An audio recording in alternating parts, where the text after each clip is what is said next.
Orando e jejuando como Jesus ensinou. Esse é o título da nossa lição, a lição de número 9, que estudaremos no próximo domingo. A nossa escola bíblica dominical tem sido uma bênção na vida das famílias, de pessoas que querem viver uma vida de acordo com a palavra de Deus.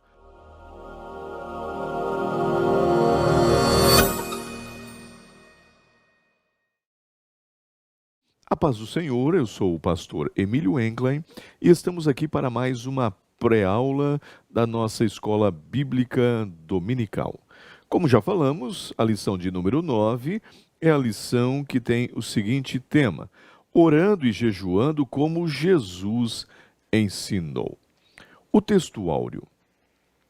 Disse o Espírito Santo: apartai-me a Barnabé e a Saulo para a obra que os tenho chamado.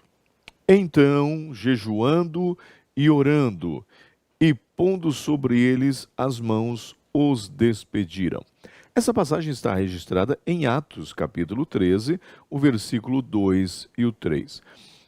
Uma passagem muito interessante, muito aplicado em reuniões missionárias, em conferências missionárias. Por quê? Porque a igreja de Antioquia da Síria era uma igreja que praticava o jejum e a oração. Consequência disso, tinham a direção do Espírito Santo. Isso é muito lindo na vida da igreja.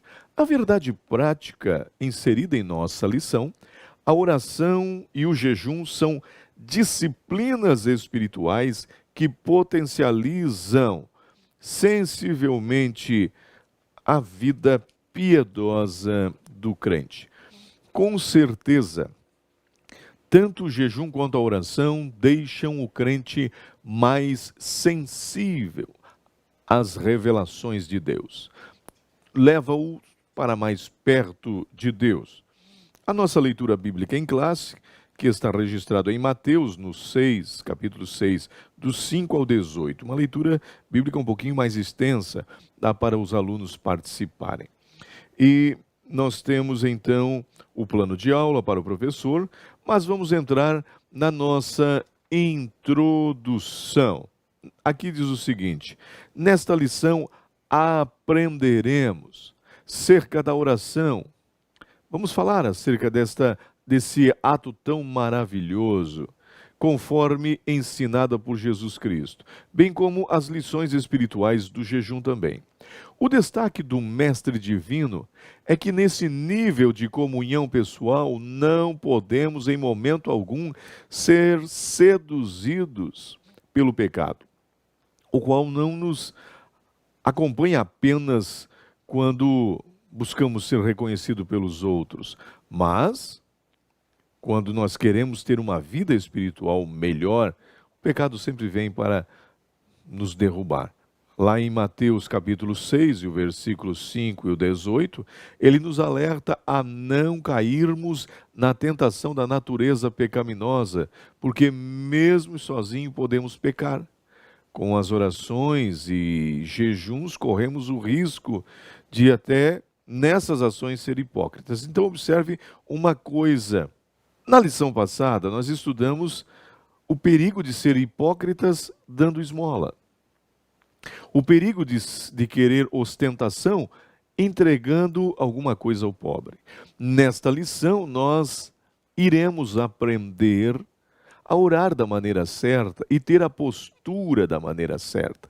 Por quê? Porque mesmo orando e jejuando, nós podemos ser hipócritas. Olha como é sério o assunto. Se dar ofertas era um motivo para ostentação, orar e jejuar em público para os escribas e fariseus também era. Mas Jesus vai nos ensinar a orar da maneira certa e não praticar orações de maneira errada. Subsídios para o tópico de número 1. O tópico de número 1 diz o seguinte: a oração é um diálogo com o Pai. Seu tópicos, ou seus pontos, melhor dizendo, a natureza da oração. Qual é a natureza da oração? Aí nós vamos encontrar também como os homens de Deus viviam a oração e a maneira correta de orar. A natureza da oração. Podemos dizer que a oração é um diálogo da alma com Deus. Falando da natureza ou da essência da oração, vamos atentar para que as palavras do teólogo Charles Hodge. O que ele diz? A oração é uma conversa da alma com Deus. Nela manifestamos ou expressamos diariamente nossos sentimentos diante do Senhor, nosso amor por sua divina perfeição, nossa gratidão por todas as suas mercês, nossa penitência por nossos pecados, nossa esperança em seu amor perdoador, nossa submissão em sua autoridade, nossa confiança em seus cuidados, nossos anelos pelos seus favores e pelas bênçãos prometidas, bênçãos providenciais e espirituais que são indispensáveis para nós e para os outros. Quando falamos da oração no seu sentido de submissão, estamos dizendo que a alma do orante coloca-se em total e plena dependência divina. Colocamos de lado as nossas capacidades, a nossa limitação, nossa inteligência e nos derramamos perante Deus, cientes de que somente dele vem o livramento, somente dele vem a vitória. Quando nos entregamos totalmente ao Pai em oração, a vitória é certa. Foi o que fez, foi assim que procedeu Josafá. Lembra da história de Josafá? Temendo os adversários, ele foi sincero e se rendeu diante do Senhor, dizendo: Ah, nosso Deus, acaso não executarás tu o teu julgamento contra eles? Porque em nós não há força para resistirmos a esta grande multidão que vem contra nós.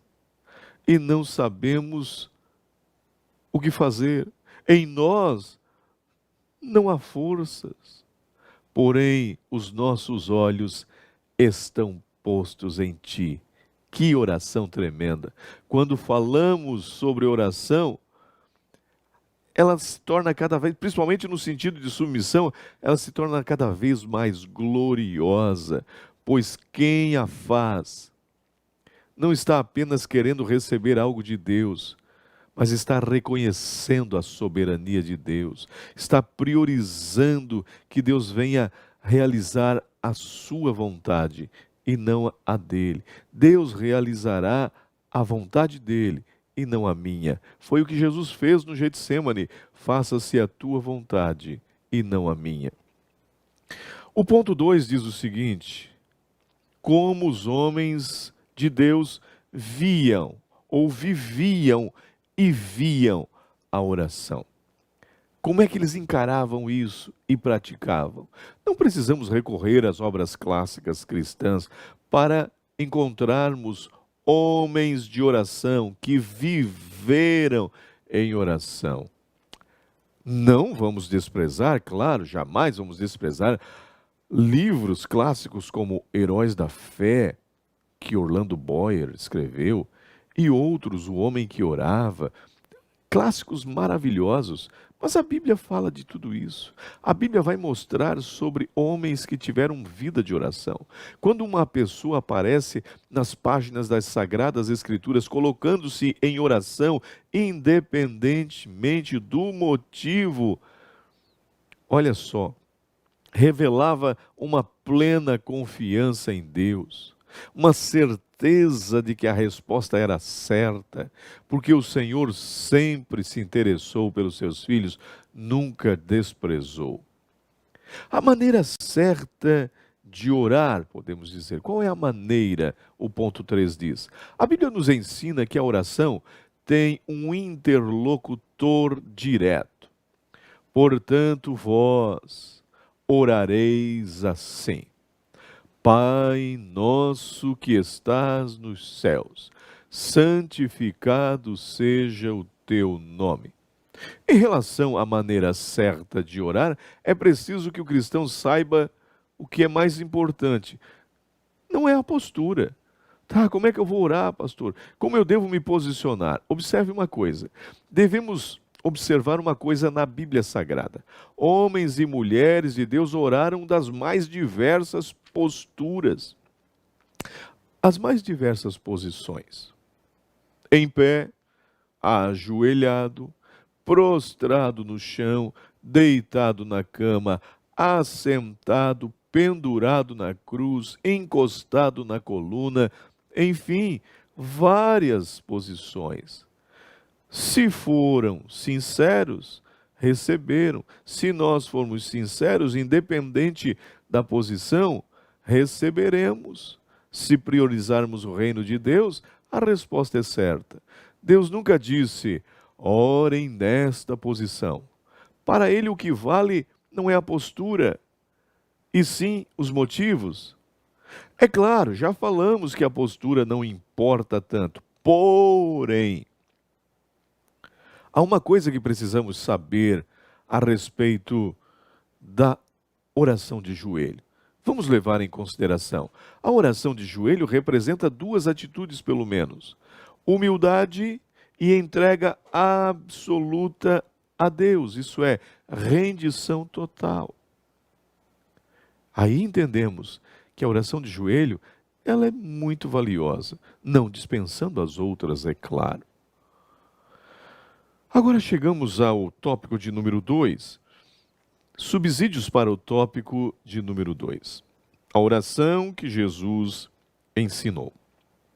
Nós encontramos aqui 3 pontos importantes. Jesus não condenou a oração em público. Não condenou, você pode orar em público. Só tem que saber a motivação. Jesus quer que sejamos discretos. E o terceiro, não useis de vãs repetições das orações. Jesus não condenou a oração em público. Há uma determinada igreja, uma denominação, que se você pedir uma oração em público, eles não fazem, porque entendem que não podem fazer. Jesus não proibiu. O texto bíblico em estudo é claro em dizer: Jesus não condenou a oração pública. Não condenou, visto que, pelo aspecto bíblico, ela é aceitável e recomendada. O próprio Jesus orou em público na multiplicação dos pães, em outros lugares. O que Jesus condena aqui foi a hipocrisia, da mesma forma que foi aplicado para a oferta lá atrás, para as esmolas, a ostentação. É isso que Jesus condena. O hipócrita gostava de orar em pé, ficava nas sinagogas, nas esquinas das ruas, para que fossem vistos pelos homens. Estar ao fazer a oração em pé é algo totalmente normal, e principalmente naquele tempo. Aliás, segundo alguns estudiosos, em alguns momentos, orar de joelhos era ostentação. Para eles lá, era um ato de ostentação. Então, nós precisamos entender o contexto. Os judeus usavam práticas de 3 posturas, pelo menos na oração: em pé, de joelhos e prostrados no chão. E eles faziam isso olhando para o templo. Lembra de Daniel? Olhando para o templo. O que se deve levar em consideração é o estado do coração daquele que ora, e não da postura em que ele está. A condição necessária para que a oração seja respondida, quer seja de joelho, em pé, deitado, prostrado, na sala, na rua, na igreja, não é a postura, mas a intenção do coração. Se estamos em Cristo, seremos recompensados. Olha o que Jesus disse em João 15:7. Se vós estiverdes em mim e as minhas palavras estiverem em vós, vocês vão pedir e vão receber. Isso é importante analisar. O ponto de número 2 diz o seguinte: Jesus quer que sejamos discretos. E quando orares, não sejais como os hipócritas. Olha só, aí ele vai dizer assim, ó: mas tu, quando orares, entra no teu aposento. O original diz: entra na despensa e, fechando a tua porta, ora ao teu Pai que está em secreto, e o teu Pai que o vê em secreto te recompensará.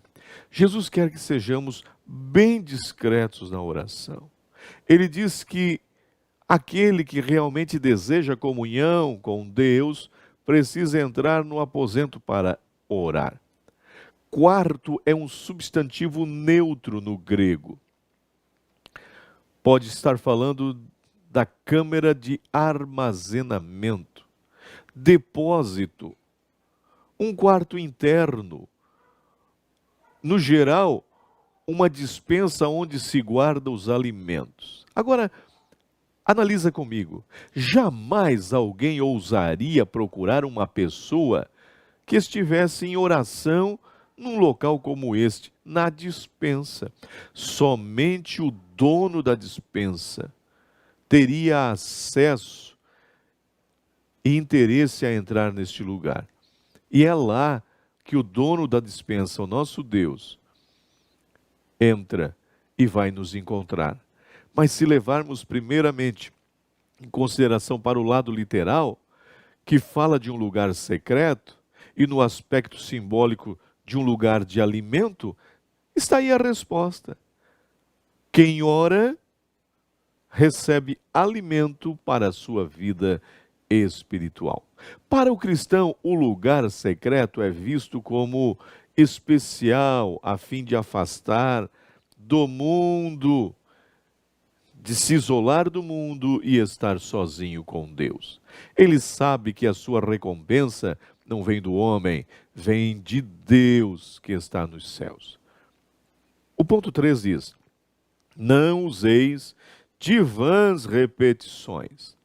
Em Mateus 6 e 7, o Senhor Jesus condena uma vazia repetição de palavras na oração.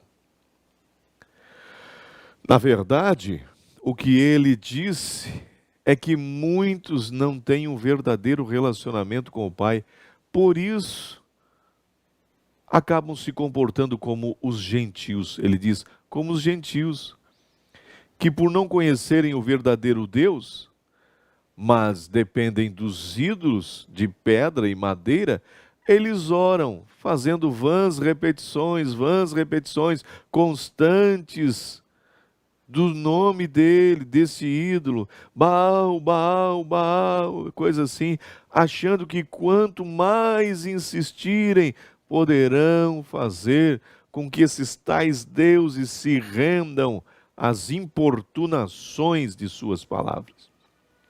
Esse procedimento era muito comum nos adoradores de Baal.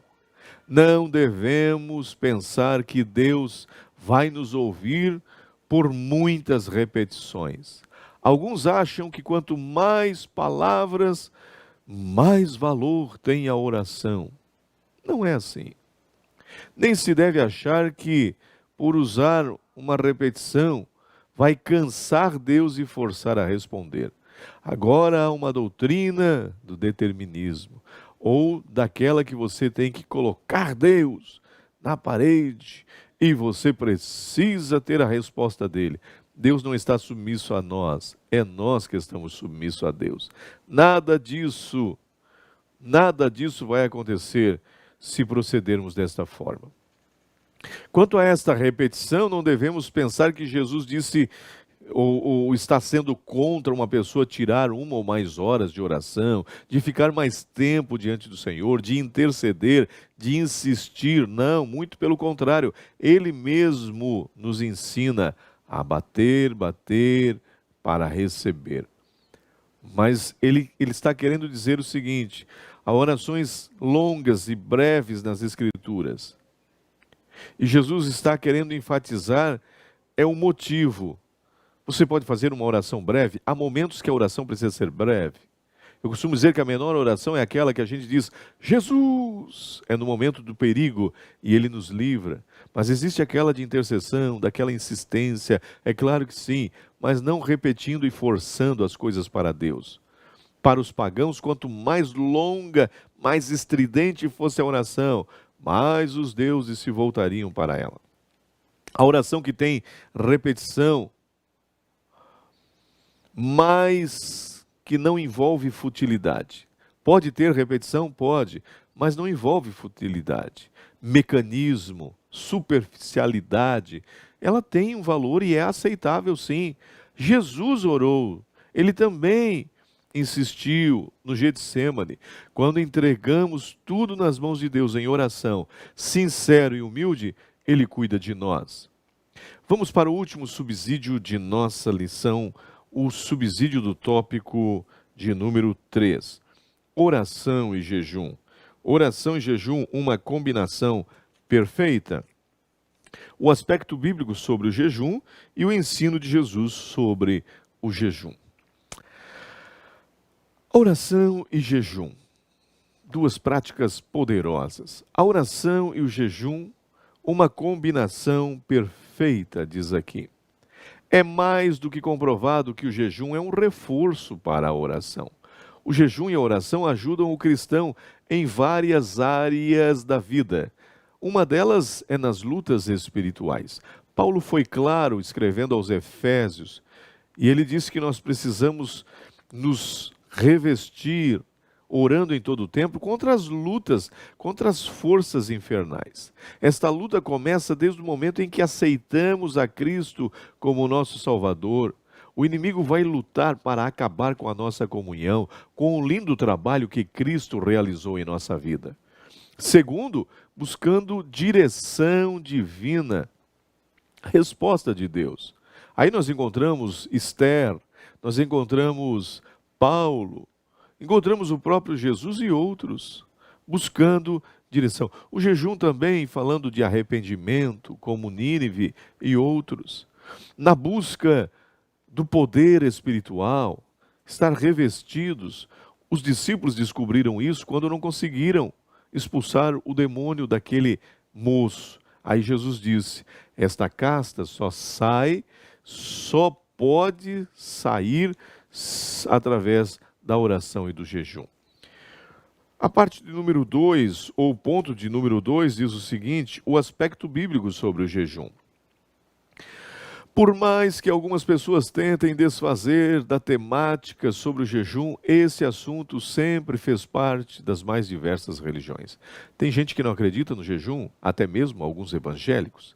Tal prática esteve presente tanto no judaísmo como também no cristianismo.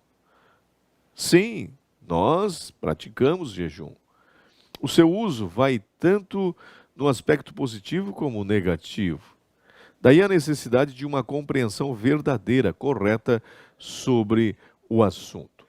Nesta caracterização geral do jejum, sua prática aplica-se aos mais diversos usos. Observe uma coisa: algumas religiões praticam o jejum na intenção de se comunicar com os espíritos. Não tem apoio bíblico, mas eu estou citando aqui. Outros porque querem ser instrumento dos deuses, falando no paganismo. Outros procuram jejuar para passar por umas experiências mais profundas no mundo sobrenatural. Outros jejuam como forma de quebrantamento, de arrependimento, de lamento. Outros jejuam para exibir a sua religiosidade. À luz da Bíblia, podemos analisar o quanto este assunto é importante, foi e é importante. Todos aqueles que desejam estar bem mais perto de Deus e desenvolver uma comunhão maior, mais íntima, gostaram de jejuar, queriam jejuar. E não é diferente nos dias atuais. O jejum é bíblico. A sua prática recomendável, quando o propósito é totalmente espiritual. Pratique o jejum. Vale a pena jejuar. Buscar uma vida mais íntima com Deus. Quando ele é feito com base na palavra de Deus, torna-se algo importante para a vida espiritual. Não podemos negar a importância do jejum aliado à oração. É muito importante, é fundamental. Os dois são importantes para a vida da igreja e do crente também, em particular. O último tópico de nossa lição, ou o último ponto de nossa lição, melhor, o ensino de jejum de Jesus sobre o jejum. Jesus vai ensinar. Jesus não somente falou sobre o jejum, ele praticou também. O seu ensino não estava sendo contra o ato de jejuar. Pelo contrário, ele combatia atitudes, comportamentos errados dos legalistas na forma de se expressar em seu tempo. Isso era muito importante. Ao praticar o jejum, muitos judeus faziam na intenção de simplesmente obterem reconhecimento por parte dos homens. Uma expressão do tipo: "Oh, ele está jejuando. Oh, como ele jejua", para receberem aplausos dele, para que seus objetivos fossem alcançados. Isso é totalmente errado. Apresentavam-se com os rostos melancólicos, entristecidos, sujos, meio barbudos. De qualquer maneira, aí queriam receber elogios, trazendo abatimento em suas fisionomias. Jesus ensina como realmente deve ser o nosso jejum, mostrando que deve ser feito de maneira discreta. Ungir a cabeça, vamos falar nos nossos dias, pentear o cabelo, lavar o rosto, mostrar alegria. É interessante analisar isso. Lavar-se, ungir-se, se pôr com alegria, com um bom semblante, para representar algo melhor diante de Deus. Aqueles que queriam se exibir, se mostrar, o jejum terminava em si mesmo, findava ali, não tinha nenhum valor. Assim como a oferta da lição passada, a oração também deve ser feita de forma de não querer elogios humanos. Ela está ligada a atos secretos, verdadeiramente ligadas a Deus. Vamos concluir a nossa lição. Na conclusão, podemos dizer: o cristão que conhece a palavra de Deus sabe a importância da oração e do jejum como exercícios espirituais.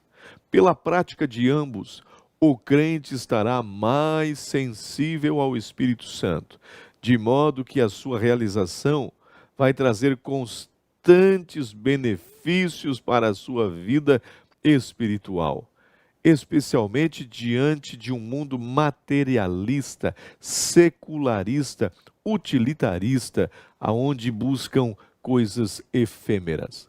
Que possamos nos renovar, jejuar, buscar a presença do Senhor e sermos recompensados por Ele. Pastor Emílio se despede e deseja uma ótima escola dominical a você, em nome de Jesus. Amém.